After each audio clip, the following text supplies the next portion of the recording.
Bienvenidas y bienvenidos a Podwaste, donde Miriam Velasco y Francisco Galván, desde su expertise, y Angélica Íñiguez desde su curiosidad ciudadana, generan conversaciones en torno al manejo de los residuos sólidos. Aquí te ofrecemos soluciones reales, no greenwashing. Te doy la bienvenida a nuestro 10º episodio de Podwaste y penúltimo, por cierto, ya nos acercamos al cierre de la temporada y hoy vamos a hablar de contaminación por plástico y soluciones. Soy Angélica Íñiguez y en este episodio analizaremos la problemática plástica en el mundo y en el país, aquí en México. ¿Quiénes son los responsables? ¿Qué necesitamos hacer para acabar con la contaminación que se genera? ¿Dejar de consumir popotes de plástico tiene un impacto real? Hay opiniones discrepantes al respecto del plástico. Bueno, hola Miriam, ¿cómo estás? Hola Angélica, pues bien, también muy feliz, aunque ya se está acabando esta temporada, pero pues justo este tema es un tema en tendencia e incluso pues alarmante, aunque los antecedentes nos dicen que se inició a hablar del tema desde los años 70. Solo que ahora pues ya es urgente e impostergable tomar acción por todo lo que genera la contaminación plástica. Entonces, pues dejemos que nuestras invitadas expertas de hoy nos hablen al respecto. Voy a presentar a nuestra primera invitada. Carmen Valdés Berriozábal es arquitecta, ingeniera en sistemas ambientales y líder de proyectos con más de 15 años de experiencia, especializada en desarrollo urbano sustentable. Tiene amplia experiencia en proyectos de desarrollo sustentable, en centros de investigación, consultoría privada y organismos de cooperación internacional. Actualmente trabaja en la GIZ México como directora del proyecto PROCEP, buscando la reducción de la entrada de residuos plásticos al mar. Y yo presento a Isareli Rosillo Pantoja. Ella es doctora en Derecho por la Universidad Autónoma de Querétaro, abogada en materia de derechos humanos y medio ambiente. En su trayectoria destaca la elaboración de 20 legislaciones locales para el Estado mexicano y 3 internacionales, así como su incidencia en la elaboración de diversos planes y programas en materia ambiental. Ha trabajado para diversos organismos internacionales, autoridades internacionales y nacionales, entre los que destacan el Banco Mundial, el Banco Interamericano de Desarrollo, la Agencia de Cooperación Alemana GIZ, la Agencia de Cooperación Japonesa JICA, el Ministerio de Medio Ambiente del Perú, República Dominicana, Semarnat, Cámara de Diputados en México y gobiernos locales. Es miembro del Sistema Nacional de Investigadores del Consejo Nacional de Ciencia y Tecnología en México y coordinadora del Plan Nacional de Residuos Marinos y Contaminación Plástica. Es autora también de varios libros y artículos publicados en revistas nacionales e internacionales. Bienvenidas ambas. Bienvenidas. Muchas gracias, mucho gusto en estar aquí. Carmen, platícanos sobre tu experiencia en el tema dentro de la GIZ en México. Cuéntanos sobre la problemática de los residuos en el mar, en el mundo, en México y puntualmente en las localidades donde ustedes trabajan. ¿Qué es lo que hacen? Claro que sí, con mucho gusto. Pues hablando del tema, primero, la verdad es que se ha vuelto una crisis global. No sé, seguramente varias de las personas que nos escuchan ya lo han oído por ahí, ¿no? Que estamos enfrentando, además de la crisis climática, una crisis por pérdida de biodiversidad y también por los residuos que siguen creciendo y en particular los residuos plásticos, ¿no? Que es el foco donde ahorita está poniendo GIZ mucha atención, porque los residuos plásticos son básicamente el 30% más o menos de toda la basura que generamos en las ciudades. Alrededor del 30% son de plástico, ¿no? Y esos están terminando en todos lados, ¿no? Como son residuos muy ligeros, pues vuelan y terminan en el mar, se los comen en el océano o en los ríos, digamos, los peces, lo que nos comemos, y terminan regresando a nosotros como pequeñas partículas, estos microplásticos famosos, ¿no? Entonces, si quieren, ahorita hablamos más del tema, pero es una crisis que está en todo el mundo, ¿no? Y es acción de todos el poder combatirla, ¿no? Así es, Carmen. Y cuéntanos acerca de las acciones que GIZ ha tomado precisamente respecto a este tema. Nos dices que el programa, el PROCEP, pues está dirigido a evitar que los residuos plásticos lleguen al mar, porque bueno, ese es todo un tema, la contaminación de los océanos por el plástico. Entonces, cuéntanos qué es lo que está haciendo la GIZ en el mundo y aquí en México. Claro que sí, Miriam. Sí, me gustaría tal vez primero aclarar qué es la GIZ, porque no mucha gente lo ubica tal vez tan claro, ¿no? Y bueno, la GIZ es la Cooperación Técnica Alemana.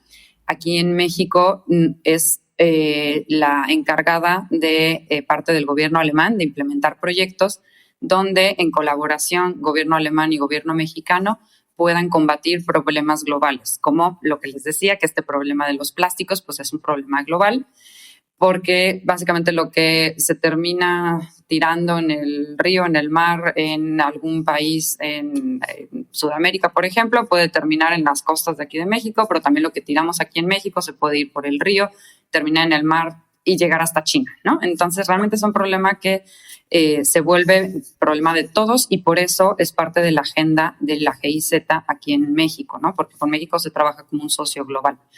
Entonces, nosotros como GIZ México estamos colaborando con fondos del Ministerio de Medio Ambiente de Alemania, es el BMUV, que es el Ministerio Federal de Medio Ambiente, Protección de la Naturaleza, Seguridad Nuclear y Protección al Consumidor de Alemania.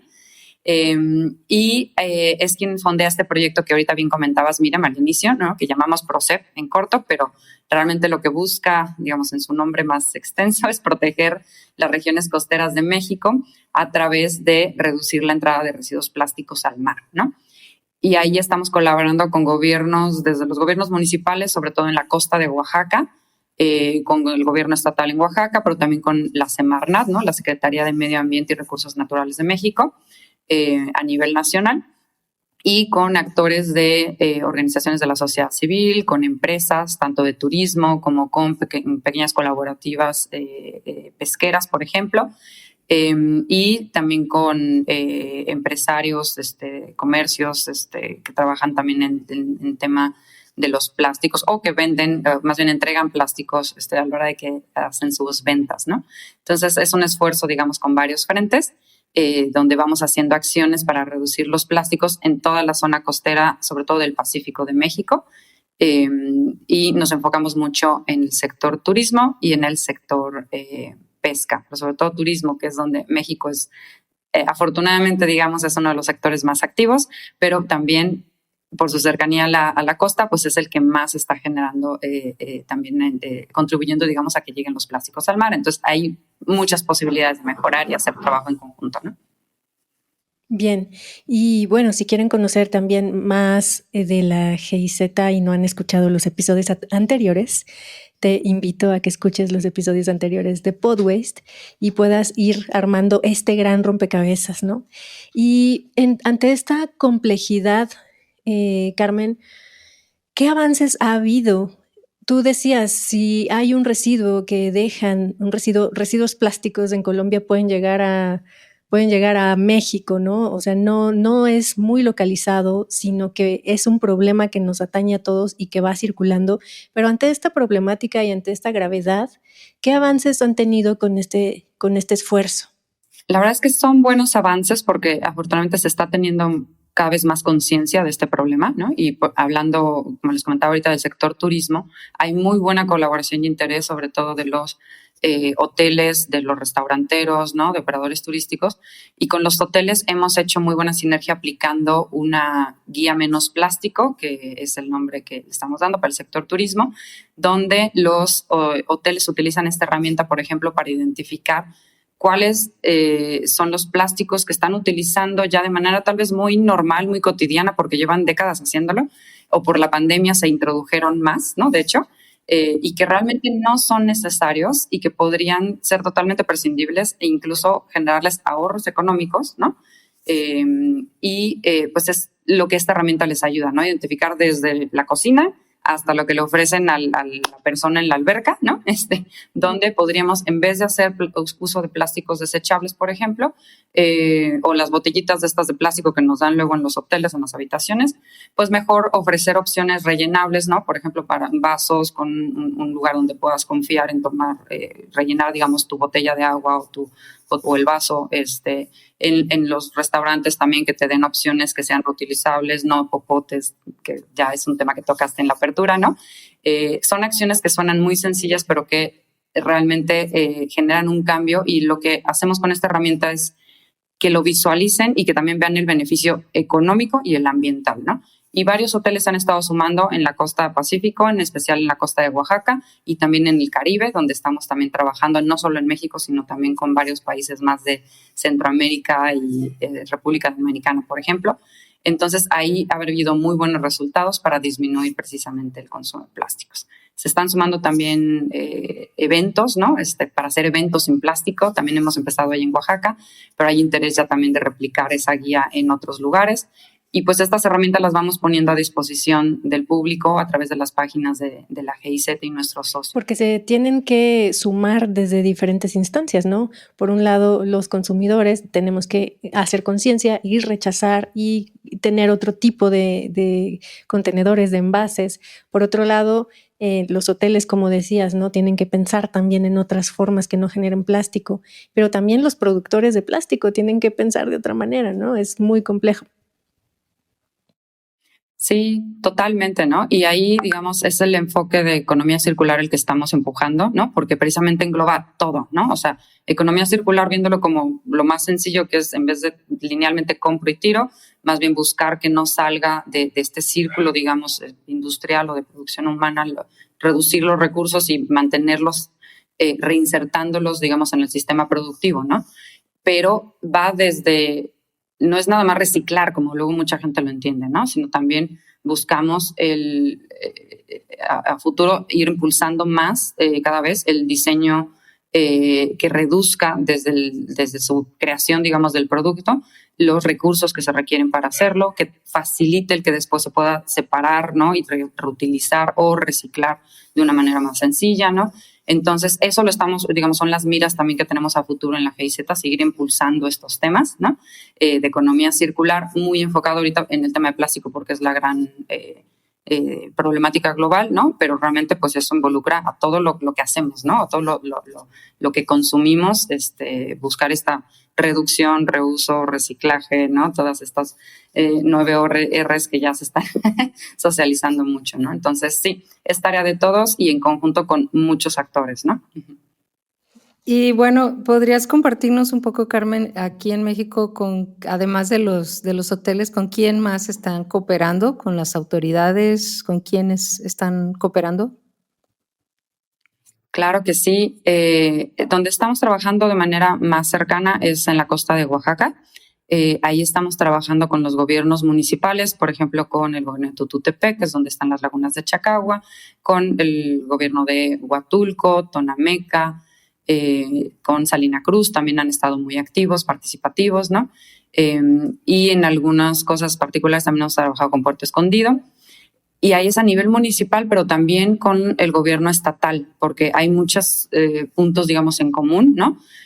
Como ya bien saben los expertos que nos escuchan, pues hay, sí, los residuos sólidos urbanos son injerencia municipal, pero los de manejo especial, que es también incluyendo el plástico cuando ya se genera un volumen más importante, es de manejo, digamos, del Estado. Entonces estamos en colaboración con la Secretaría de Medio Ambiente del Estado de Oaxaca también, donde estamos precisamente trabajando en conjunto para que sea más fácil identificar los actores que tienen planes de manejo y que puedan hacer, digamos, fácil ese acompañamiento entre las empresas, el municipio, que es el que tiene que, digamos, hacer esta cercanía, esta recolección a veces, y lo que el Estado está vigilando, ¿no? También de este cumplimiento.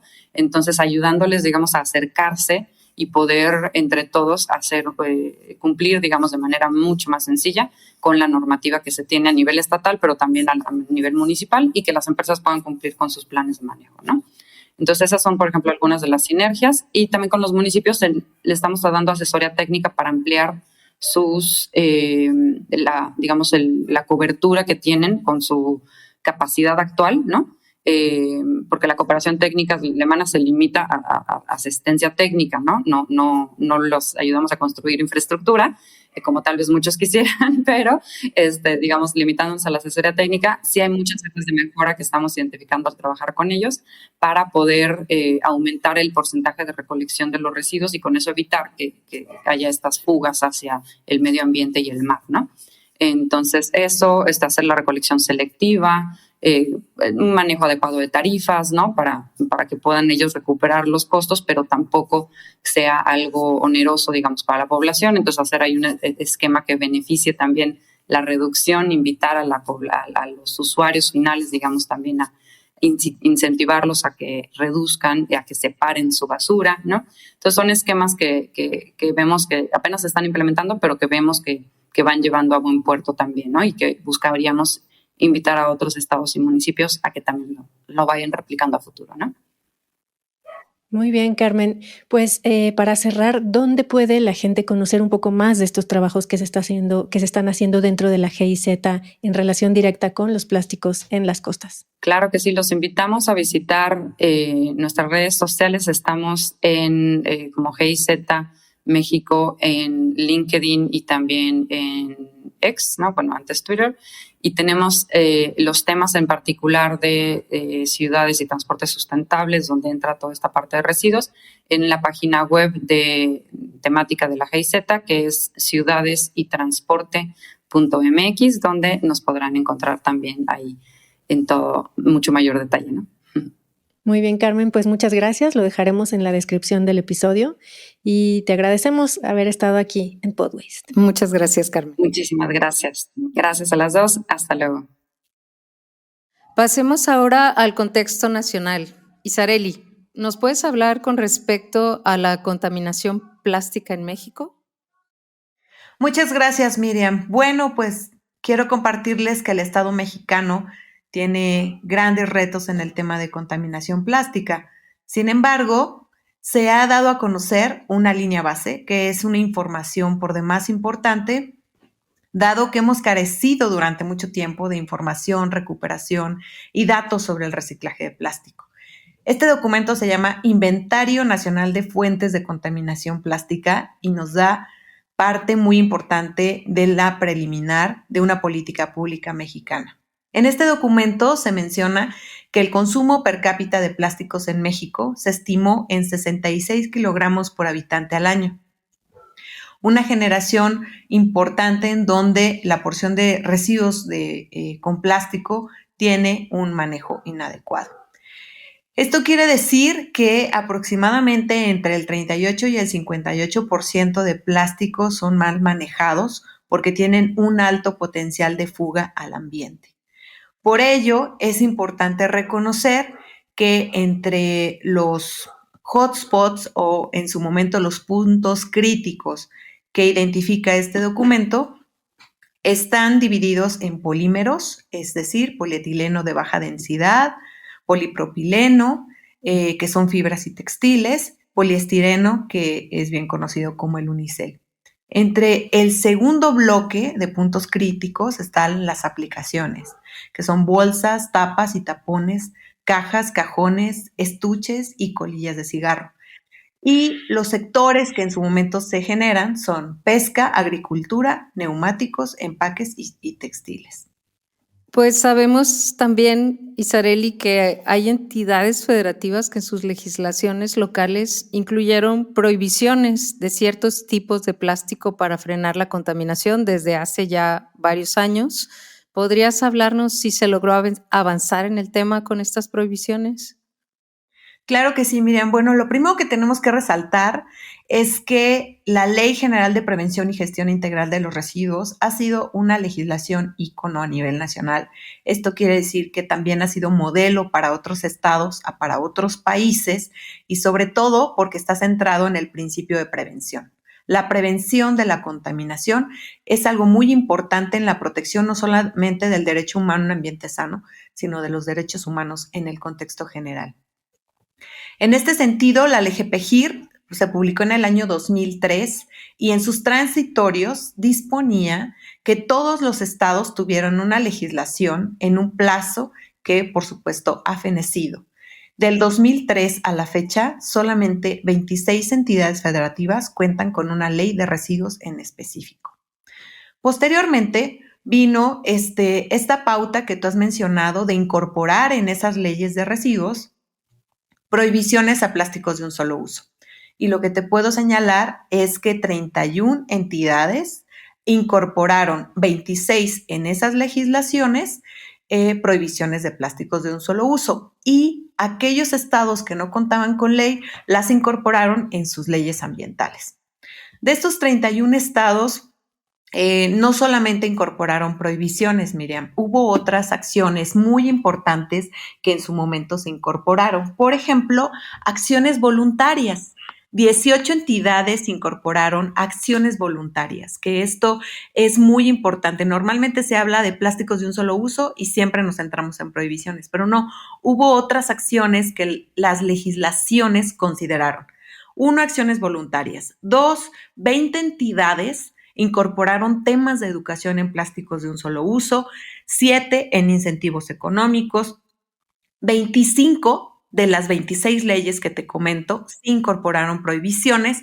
18 estipularon prohibiciones específicas ya en poliestireno expandido como el unicel, y 31 pusieron otras actividades, entre las que eran, por ejemplo, campañas de difusión, vinculación con programas específicos que ellos tienen en sus entidades. Entonces, cuando nosotros hablamos de prohibiciones de plásticos de un solo uso, sí hubo estas 25 entidades que incorporaron prohibiciones, pero dentro de sus otras acciones fueron incorporando actividades que fueran sostenibles para que se desalentara el consumo de plásticos de un solo uso.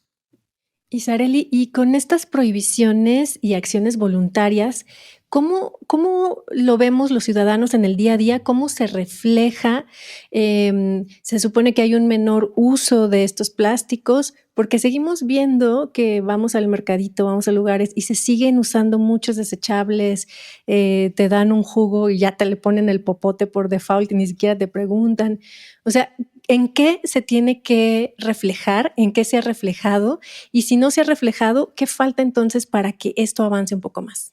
Bueno, lo primero que tenemos que enfocarnos es que todas las acciones en materia de residuos tienen que ir enfocadas y tienen que ir encaminadas al tránsito en una economía circular.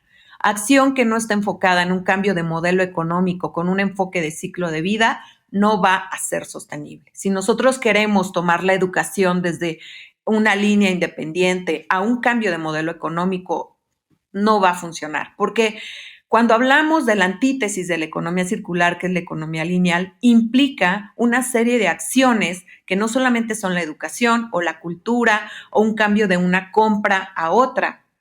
El cambio de modelo económico implica que de forma sistémica nosotros podamos incorporar todas estas acciones como la educación, como las acciones voluntarias, como los incentivos económicos, para que cambiar la cultura. Nosotros tenemos que generar una cultura de una sociedad circular. Y un cambio de cultura no se da de la noche a la mañana, menos sin pensar que vamos a ser 11,000 millones de personas en el mundo, ¿sí? Y esto implica un mayor consumo, una mayor demanda de recursos naturales, un mayor desperdicio si nosotros seguimos enfocados en un modelo de economía lineal, y por supuesto no nos va a alcanzar el planeta. Vamos a concursar ahora los recursos naturales, el acceso al agua, un aire limpio, etcétera. Y esto nos va a vulnerar una serie de derechos que van a abrir barreras y brechas en el acceso efectivo a un ambiente sano. Por ello, para poder erradicar estas actividades o en su momento esos hábitos de forma que muy común tenemos, ¿no? De no pedir popote cuando vamos a consumir una bebida, ¿no? O, por ejemplo, te dan una bebida en un envase de unicel que no es caliente, sino que es frío, y tampoco tú llevas tu propio envase, ¿no? Esto es cultura, y para ello todos desde nuestra trinchera, ya sea educativa, ya sea consultoría, ya sea desde el ámbito gubernamental, tenemos que hacer un solo frente centrados en la economía circular con un enfoque de ciclo de vida. Uh-huh. Y hay alguien que lo tiene que proponer y liderar, ¿no? Y guiar un poco. Sería ideal. Sí, y sobre todo porque el cambio de modelo económico no se va a dar de la noche a la mañana, pero también una estrategia de cultura, de cambio a una sociedad circular, implicaría que todos tenemos que reconocer algo. Los recursos naturales son finitos y como son finitos, se agotan. México específicamente, en el sistema de cuentas económicas y ecológicas de México, nos refiere que si nuestro crecimiento del Producto Interno Bruto ha sido el más bajo en los últimos años, 1.2, 1.3, estamos decreciendo ambientalmente a 5.3, comparando el agotamiento y la degradación ambiental con ese Producto Interno Bruto. Entonces, estamos dejando una deuda intergeneracional en donde no solamente van a recibir pasivos ambientales, sino ya no van a tener recursos naturales. Y eso no es justicia ambiental. Y Sareli, y bueno, quisiera que nos comentaras, dijiste que está el inventario, pero ese inventario se hizo para elaborar un plan, según lo que yo entiendo. Entonces, ¿nos puedes hablar un poquito de ese plan, precisamente como una acción que tiene que salir del Ejecutivo para poder coordinar todos estos esfuerzos de lo que has estado comentando, ¿no? De ese cambio del modelo económico, de todo el tema de economía circular, que justo pues sí fue uno de nuestros episodios anteriores. Entonces, ¿nos puedes hablar sobre el plan nacional? Claro que sí. Lo que yo puedo comentarles es que ninguna política pública que vaya enfocada en materia de plásticos de un solo uso, si no está en el marco de una economía circular, difícilmente va a funcionar. ¿Por qué? Porque precisamente esto lo reflejamos en la elaboración del Plan Nacional de Residuos Marinos y Contaminación Plástica. Ha sido un ejercicio muy importante porque se conformaron 2 grupos de trabajo en el cual estuvo liderada la línea base del inventario, que cual les acabo de mencionar, por la doctora Aletia Vázquez de la UAM Azcapotzalco, y su servidora coordinó no solamente el Plan Nacional y actividades de la línea base, sino también la elaboración de la política pública. Y quiero comentarles que en uno de mis libros que publiqué sobre políticas públicas ambientales, un enfoque jurídico, administrativo y social, hago referencia de la falta de metodología para la elaboración de políticas públicas ambientales. Porque tenemos que distinguir metodologías para conformar la línea base, que fue lo que se utilizó, la metodología de hotspots y whiteway cities en la línea base, pero también una metodología específica para elaborar políticas públicas. ¿Y qué implica esto? Que cuando se elaboren las políticas públicas ambientales se considere todo este enfoque que les digo. La protección de los derechos humanos, que son interdependientes, indivisibles, progresivos y universales. Y, por supuesto, el principio de precaución y de prevención, que está ligado a el ambiente sano. Cuando nosotros elaboramos la política pública en materia de residuos marinos y contaminación plástica, fuimos muy rigurosos. Hicimos un análisis de todos los planes que estaban aprobados en ese momento, 17 específicamente para ser exactos, y revisamos todas las políticas públicas, algunas con mucha fortaleza metodológica, otros solamente con pronunciamientos políticos, y lo que queríamos era que México mostrara una política pública con ese rigor. Primero, la condicionante que todo iba a estar enmarcado en la línea base. No podíamos inventarnos problemas que nos salieran de ahí. Y segunda, una parte medular muy importante, es vincularnos específicamente a este acuerdo que nos da el pronunciamiento de tener un instrumento jurídicamente vinculante en materia de plásticos. Entonces, cruzamos la metodología con instrumentos internacionales, 2 científicos de Naciones Unidas, el pronunciamiento de la Secretaría de Relaciones Exteriores y también los pronunciamientos de la política nacional. Y bueno, entregamos los resultados a la Secretaría y pues esperamos que estarán publicándolos en breve. Pues muchísimas gracias, Isareli. Ha sido todo un gusto escucharte, tenerte en Podwaste. Hola a todos, yo soy Carlos Silva Filho, yo soy presidente de ISUA y abogado de formación y un consultor en el tema de residuos hace más de 20 años y hoy con una actuación para promover la gestión adecuada de residuos en todo el mundo porque aún estamos un tanto retrasados en varias frentes.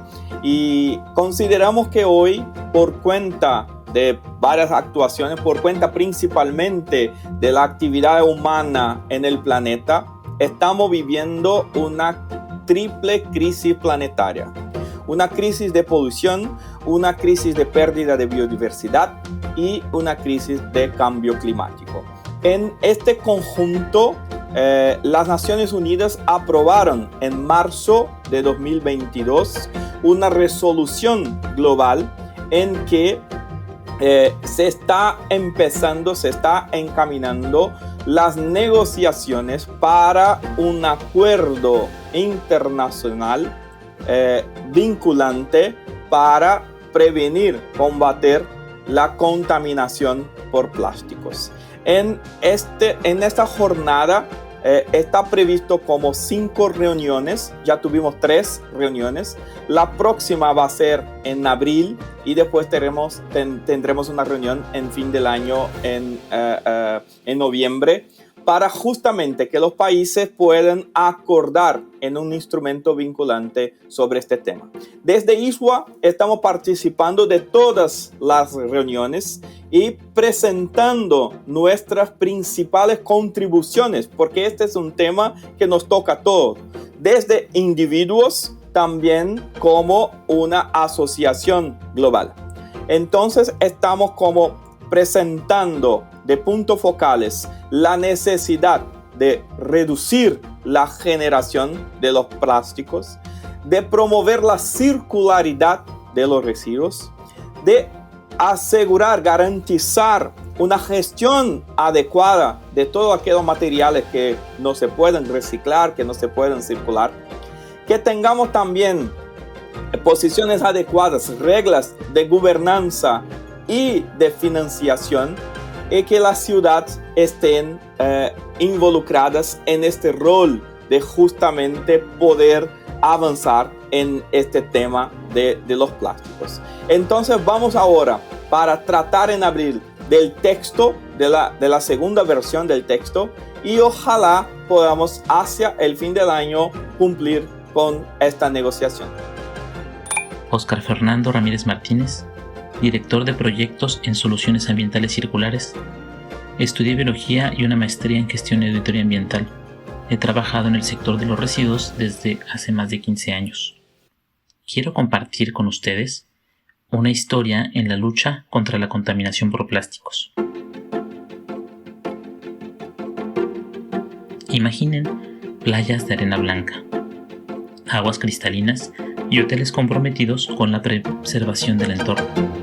Esta es la historia que se desarrolla en la región de América Latina y el Caribe de cómo algunas empresas de la industria hotelera están trabajando para convertirse en pioneros del sector en la lucha contra la contaminación marina por plásticos. En el corazón de este cambio está la contaminación marina por plásticos, un problema que nos amenaza a todos, a la salud de los ecosistemas marinos, a nuestras poblaciones y sus actividades económicas. Pero, en lugar de ser víctimas, algunas empresas afectadas, como los hoteles, se están convirtiendo en líderes de cambio. Como parte de estos esfuerzos, una herramienta clave surgió, la Guía Menos Plástico, desarrollada por la Cooperación Alemana al Desarrollo Sustentable, o GIZ, por encargo del Ministerio Federal de Cooperación Económica y Desarrollo de Alemania, en alianza con la empresa Geocycle. La guía propone una estrategia para enfrentar el excesivo consumo de productos de plástico innecesarios y contribuir con la disminución de la contaminación marina adoptando los principios de la economía circular. Los 6 pasos que propone la guía son: identificar qué plásticos se utilizan, dónde y por qué, medir cuánto cuesta esto y cuántos residuos se generan. El tercer paso es priorizar cuáles son los plásticos que deben ser eliminados o sustituidos. El cuarto paso es tomar acción encontrando otros procesos o productos que ayuden a disminuir el consumo de plásticos de forma sostenible. El quinto paso es evaluar estos esfuerzos y, si es necesario, replantear el camino. Por último, aunque de forma transversal, comunicar primero hacia dentro de la organización, después hacia los huéspedes para que se sumen a los esfuerzos y por último hacia afuera para compartir experiencias y ser fuente de inspiración de otras empresas del sector. Gracias al impulso de los proyectos de la GIZ, Caribe Circular y el proyecto de protección de las regiones costeras mexicanas y sus ecosistemas marinos mediante la reducción de residuos plásticos, Más de 50 hoteles en Centroamérica, República Dominicana y México se unieron a la implementación. Con el uso de la guía, están encontrando oportunidades para la eliminación de toneladas de productos de plástico innecesarios, dándose cuenta del uso ineficiente de recursos económicos y materiales. Estos hoteles están redefiniendo su enfoque, no solo como consumidores, sino como pioneros en la lucha contra la contaminación marina y la promoción del turismo sostenible. Esta historia de éxito es posible gracias al impulso de la cooperación alemana, a la colaboración de organizaciones como Sustentur, Suema y SAU, a consultores de cada uno de los países que hicieron un gran esfuerzo en la implementación y sobre todo al compromiso de los hoteles. Es importante que las empresas del sector reconozcan que tienen una oportunidad de transformar o influir en el comportamiento del consumidor, sus huéspedes. Uno de los grandes aprendizajes de esta experiencia es que los hoteles han entendido que la sostenibilidad puede ser parte integral de la experiencia del huésped. Cada elección cuenta, incluso durante nuestras vacaciones. Y pues bueno, Angélica, vamos a cerrar el episodio de hoy. No se pierdan nuestro siguiente y último episodio, Residuos en casos de desastres, en el que discutiremos la importancia de contar con un Plan Nacional de Gestión de Residuos generados por desastres naturales que cada vez son más frecuentes en nuestro país, destacando la experiencia de algunos estados en su gestión. Gracias, Angie. Muchas gracias, Miriam. Gracias a nuestras invitadas, Isareli y Carmen. Y gracias a ti que escuchaste y seguiste este podcast Pod Waste. Nos escuchamos la próxima. Tu contribución en el manejo de tus residuos nunca es pequeña. Síguenos en Instagram como DS Latinoamericana y visita nuestra página web dslatinoamericana.org. Y ten en cuenta que el mejor residuo es el que no se genera. Pod Waste es una producción de Podcastera MX para DS Latam, ISWA México y la cooperación técnica alemana GIZ en México.